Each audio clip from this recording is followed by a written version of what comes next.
Hai, saya Mas Bay dan di video kali ini Mas Bay akan memberitahu kalian bagaimana cara membedakan antara adaptor yang original dan adaptor yang tidak original. Apapun lah yaitu sebutannya, adaptor KW, adaptor OM, KW1, KW Super, Super Copy, pokoknya itulah ya sebutannya, terutama untuk ponsel handphone brand dari Samsung. Karena semakin kesini, brand Samsung ketika menjual unitnya itu tidak ada yang namanya adaptor. Jadi di dalam boxnya hanya ada kabelnya saja. Oke, di sini Mas Bay mempunyai cara untuk cek apakah adaptor Samsung kalian itu original atau tidak original. Yap, di sini Mas Bay menggunakan kunci motor. Nah, kunci motor punya Mas Bay ini mengandung magnet. Tapi sebenarnya nggak harus kunci motor sih. Apa aja yang penting itu mengandung magnet. Dan itu bisa mengecek apakah adaptor kalian original atau tidak original. Nah, di sini Mas Bay akan tes terlebih dahulu kalau ujung dari pembuka kontak motor Mas Bay ini mengandung magnet dengan menempelkannya ke kunci gembok yang berbahan besi. Di sini bisa kita lihat kalau kunci gembok yang berbahan besi ini menempel dan ikut terangkat oleh kunci motor Mas Bay. Itu tandanya kunci motor Mas Bay ini mengandung magnet. Oke, langsung aja Mas Bay praktekkan ya. Caranya sama aja kayak yang tadi, cukup kalian tempelkan kunci motor yang bagian pembuka tutup kontak motor itu ke salah satu atau kedua kaki-kaki adaptor. Jika tidak menempel, itu dipastikan adaptor kalian original.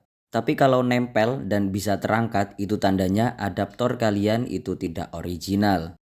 Dan hanya sekedar informasi kalau adaptor yang Mas Bay gunakan di video ini itu original dari brand Samsung yang Mas Bay dapatkan dengan harga Rp5.500.000 ketika Mas Bay membeli handphone Samsung seri A52s 5G. Tentunya Mas Bay membelinya di Samsung Official.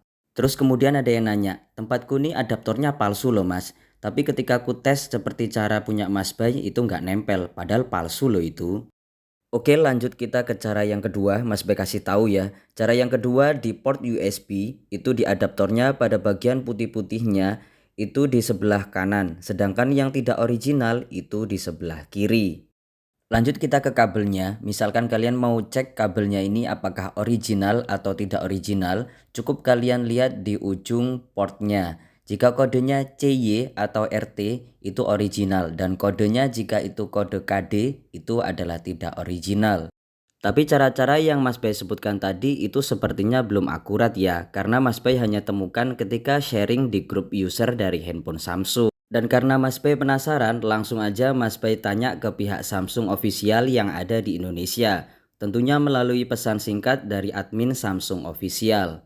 Dan jawabannya adalah untuk hal tersebut belum bisa menginformasikan. Pihak dari Samsung Official Indonesia hanya bisa menyarankan kalau membeli adaptornya atau paket keduanya baik itu adaptor maupun kabelnya itu membelinya di toko official Samsung agar terjamin keasliannya. Jadi kesimpulannya, jika kalian nggak mau ribet-ribet untuk cek-cek apakah adaptor atau kabel kalian itu original, lebih baik kalian wajib membelinya di toko official Samsung, baik itu secara offline maupun online. Kalaupun kalian mau membeli adaptor di toko yang bukan official, itu kalian pastikan lagi reputasi dari tokonya. Untuk harganya itu kisaran Rp300.000 sampai Rp500.000, tergantung berapa watt adaptor yang akan kalian beli. Opsi keduanya, jika kalian merasa tempat tinggal kalian jauh dari toko official Samsung, kemudian kalian juga sudah cek di toko online Samsung official itu juga barangnya kosong, kalian bisa beli adaptor atau kabel dari brand lain. Contohnya yaitu brand dari Anker atau Ugreen. Dan jika kalian menemukan cara lain untuk melakukan pengecekan pada adaptor maupun kabel dari Samsung yang original dan yang tidak original, bisa kalian share di kolom komentar ya.